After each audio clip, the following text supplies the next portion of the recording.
今天我们这个国宾大楼呢，是一个非常地标性的一个建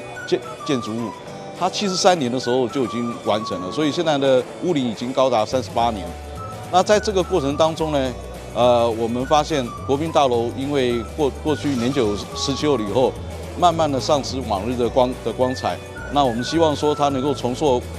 旧日在台南的一个地标性建筑的风貌。所以这次呢，特别来争取这样子一个补助跟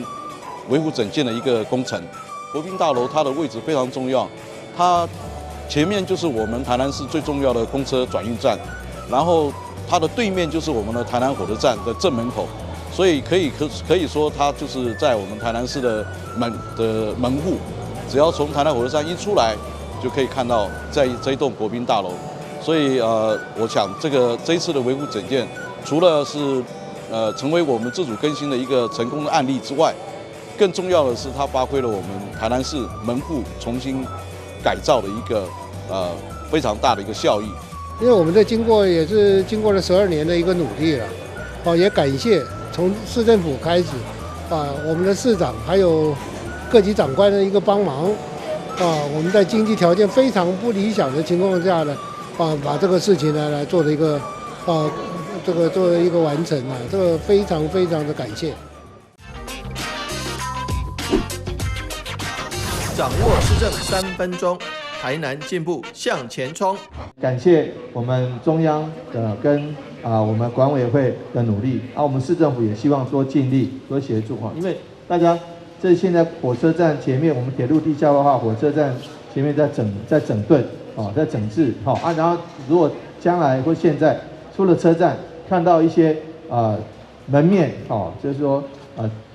刚离开车站就看哇这个建筑物都是比较老旧或者比较不好，大家会觉得影响到整个对城市的印象这是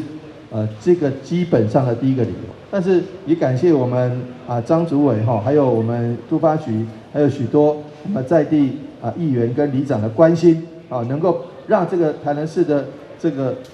门面这个进出的门面这个部分也都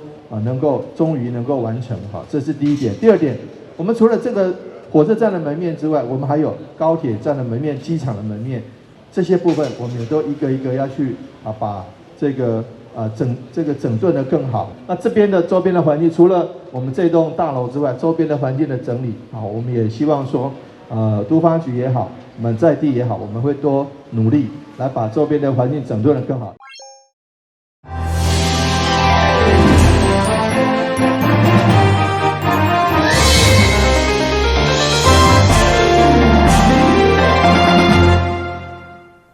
大家好，我是陈美纯，欢迎收看2月10号礼拜5的中嘉台南地方新闻。台南亚太国际棒球训练中心第2期工程的进度，目前已经达到8成。市长黄伟哲上午前往视察，施工单位嘛伫现场挖坑来测量，让大家了解土层的结构甲品质。市长表示，若有缺失，就要改善，让工程会当伫4月顾好品质，按照时间顺利完工。市长为特地面带陪同10号率领市府团队前往亚太国际棒球村，了解包括承棒副球场甲室内练习场的工程，因为这预计4月完工，将作为10月转会比赛场地。据了解，整个棒球村的诞生，市府爱开20亿新起，为了避免中央新德球场的缺失，所以包括土壤的结构、排水甲食草等基础工程特别认真。现场市长嘛请施工单位开挖实地检测，会当看见红土对顶层到下层1002尺，希望成为亚洲上好的棒球场之一。我们也特别看到了它的一个球场的土壤的结构，以及现在因为在施工中，所以有一些缺点的话可以马上就改正，有些优点的话也可以让大家都知道。那另外，大家最重要的就是城棒足球场，可能要到年底才能完工。那它能够提供25000个坐席，那能够应该是亚洲在现阶段里面最好的一个球场那可是它又CP 值蛮高的，就一个座位平均的成本大概是5万多块钱，比起其他的球场有了高达10-20万，来讲，我们算是相当的这个CP 值很高，让它得到了一个服务品质也很高。那安全性根据我们统包团队来估计安全性也都非常好。那我们希望说，这个一个是如期如实的完工，第二个是能够提供许多这个民众的好的服务。大家知道说要养一个球场或养一个运动场馆是要很费时费力，而且预算是蛮多的，所以我们将来也希望说能够在一个成本考量，又可以让服务品质提升，来这个让国人共同来关注我们的亚太棒球村。市场考中号称亚洲上好的球场，除了副球场4月完工，进度已经达到80%，主要的球场则预计12月启用。强调到时球场无调压，容纳25000位观众看比赛拢无死角，并且有全国球场上大的顶棚，相当使人期待。台南新闻管制何秋芳采访报道。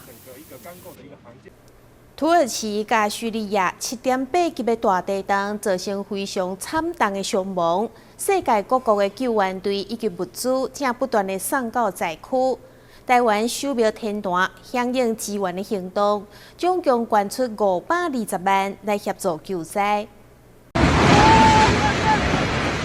6号伫土耳其南部地区发生7.8级大地震，造成土耳其甲叙利亚2个国家重大伤亡。5国除了捐赠200万美金赈灾，也派出国际搜救队前往抢救性命，为了会当帮助到这灾民。台湾手苗天团经过董事会开会讨论后，决定结合信众爱心，捐出500万协助救灾。土耳其发生世纪的大震灾，那起先看到土耳其，我们在921的时候，他们是第一位来台湾参加赈灾的国家，所以我们觉得应该要感恩图报。这次呢，我们看到土耳其这次赈灾有上万的人，天坛呢，我们认为我们这个能力可以尽一份之力，我们那个一些信众凭此的捐给政府，把这个爱心呢传到土耳其。除了这500万，台湾手苗天团副董事长左永松以及董事长徐国润，更各自加码10万块，和这笔来自台湾手苗善款增加到520万。全体的董监事决议要捐个500万，另外呢，我也捐个10万，我们董事长也捐个10万，总共加起来520万。刚好520。台湾手苗天团爱心公益不遗日，除了每当发送400多万的清函奖助合金，400多万绿色自强号岁末慰问金，并每当固定关注社会局200万，作为绿色家庭团体急难救助使用以外，今年疫情，敢若是捐予台南市政府防疫经费以及物资，就近1000万。离每一次国际上的大灾难，天团也拢伫咧第一时间发起响应支援。庙方强调，这是因为有四方大地的爱心，和天团有能力为国际社会尽一份心力。台南新闻张硕伟采访报道。今年921台湾大地震的时阵，土耳其发动国家救援，所以这届土耳其的大地震，除了台湾伫第一时间派员救助，民间嘛陆续发动援助。其中台南市议会民进党团成员特别捐出一日所得，议长、副议长也捐出1个月研究费，希望帮助土耳其救灾。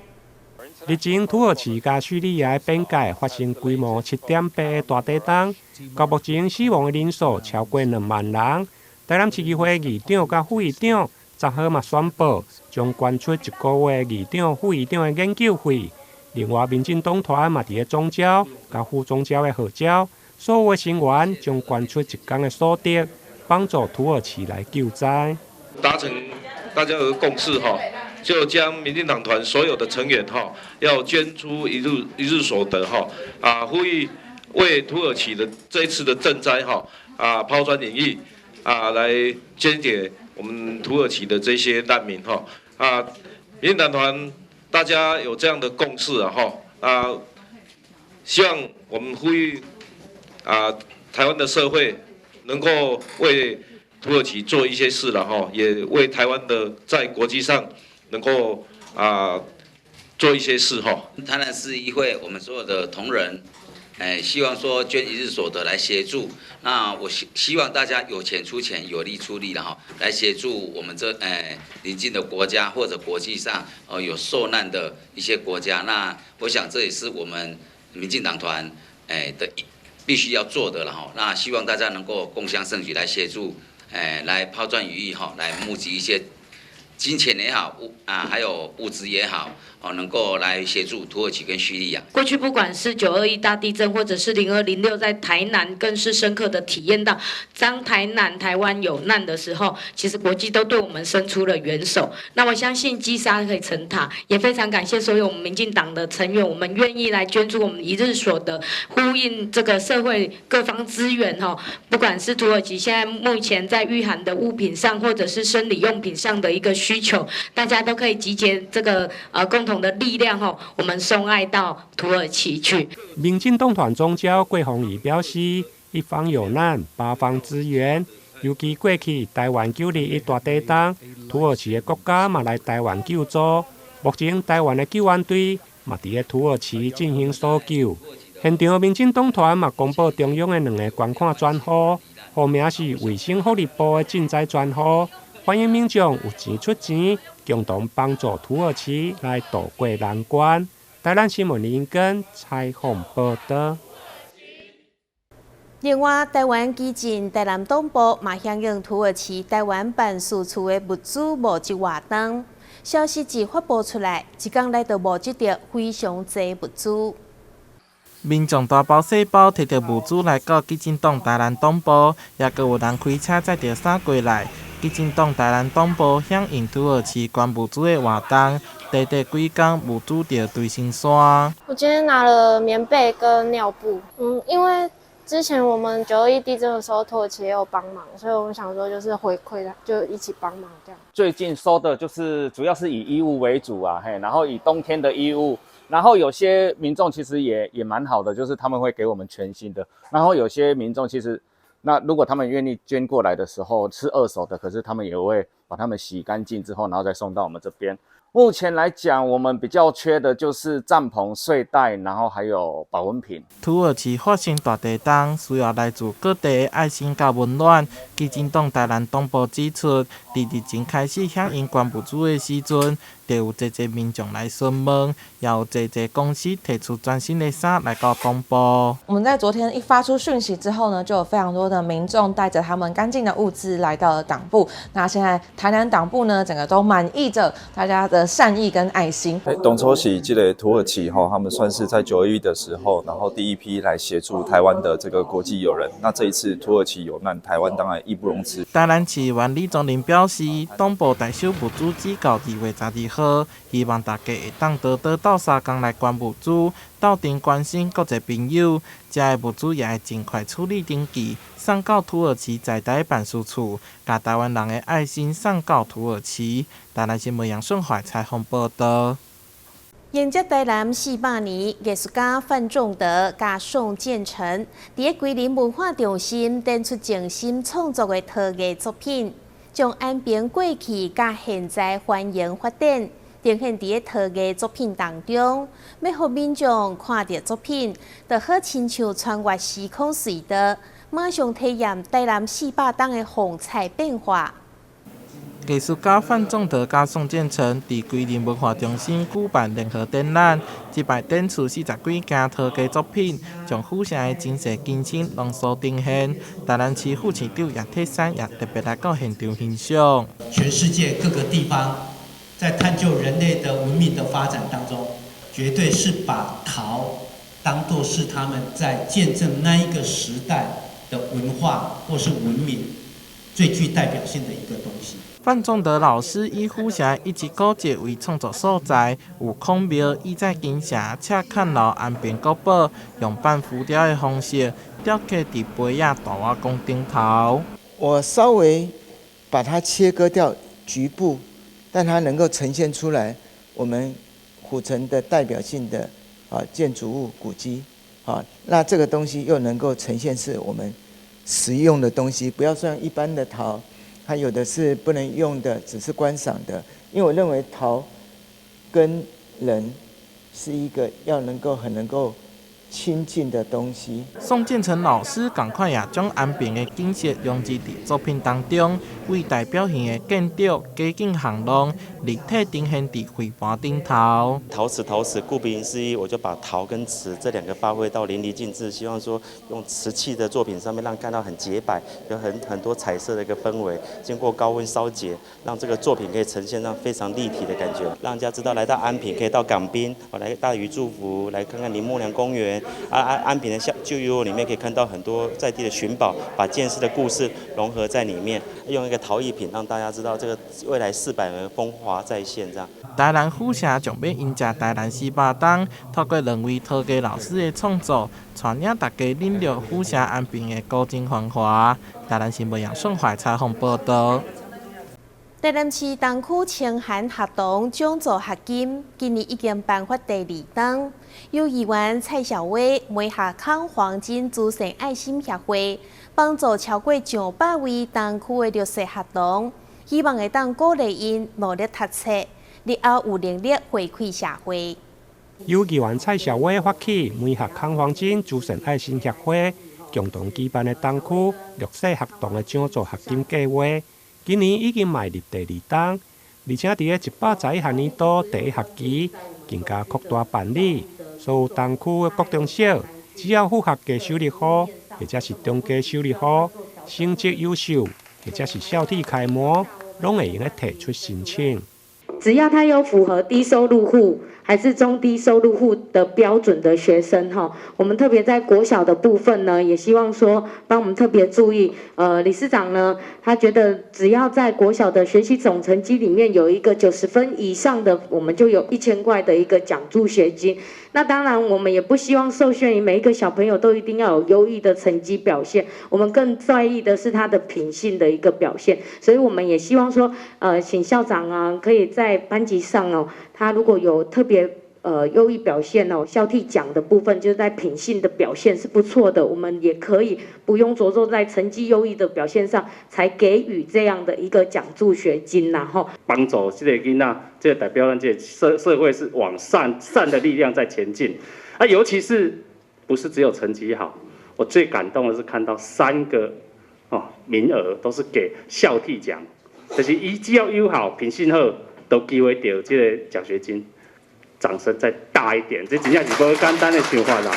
那最后，我也代表局里面，等一下会致赠一下感谢状给我们蔡一桌跟我们康理事长代表局里面我们市政府啦，尤其是市长也非常关心这件事情的一点点的心意。该活动对去年开始办理，到目前超过200位的学生得到帮助。主办单位表示，希望借此抛砖引玉，鼓励社会大众共同来投入公益。同时嘛，鼓励学生努力来读册。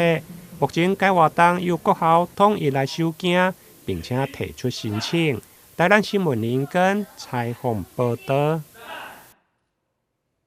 新春期间举办拔杯比赛，白河17号南田宫68万的创业金总决赛，有超过300位信众晋级。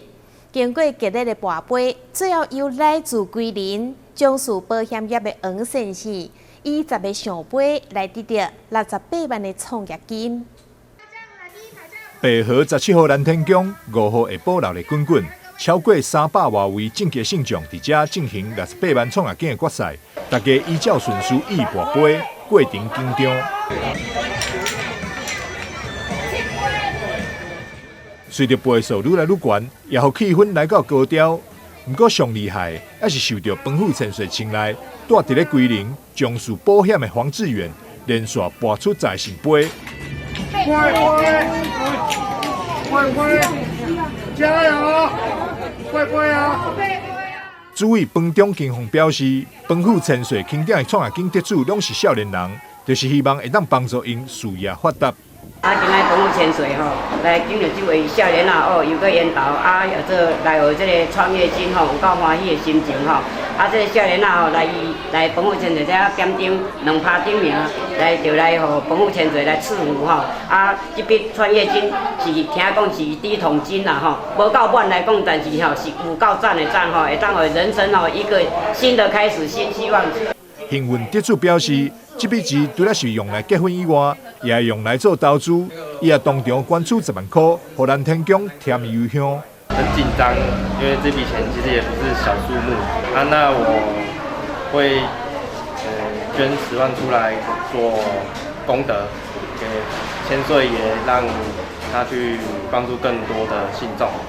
虽然头奖已经被提起，但为了让无正经信众有再出的机会，白河17号蓝天宫国加码，伫2月12号，还有价达48万货柜屋，会当让信众试收去。台南新闻张硕伟采访报道。行政院长陈建仁上任以后，已经召开2届行政院会议。市长黄伟哲9号再次亲身出席，为疫情以后的中小企业请命，要求中央重视微型企业，比如市场摊商的振兴。结果得到院长的肯定，马上要求部会做处理。台南市关公美食之都有真侪商圈市场的商家，迄个是小正大。毋过，当因经济困难，需要贷款时，时常求助无门，互生活受到冲击。现在疫情过后，伫经济振兴的时机，市长黄伟哲2次出席行政院会，拢强烈为基层民生请命，希望中央地方合作，落动手出动力，来帮助中小企业。怎么样让中小企业他们看得到也吃得到，而不是过去很久以前呢，老是讲说政府要拨多少钱来帮忙中小企业，但事实上都看得到吃不到，而且银行雨中收伞，雨天收伞。那这个部分院长非常正面的回应，那也对于营造业缺工的问题，他也特别指示劳动部跟经济部来处理。所以我想这个部分我们就静待2月17号17号这个在立法院开议后，这个特别条例的通过，以及随后编列的预算，我们一定会全力来这个督促拜托我们立委助攻拜托我们的立委助攻能够赶快通过，那行政院赶快编列预算。市长黄伟哲嘛呼吁立委共同支持行政院的疫后经济特别条例，互振兴赶紧实施，看会到嘛食会到。台南新闻军职何乔邦采访报道。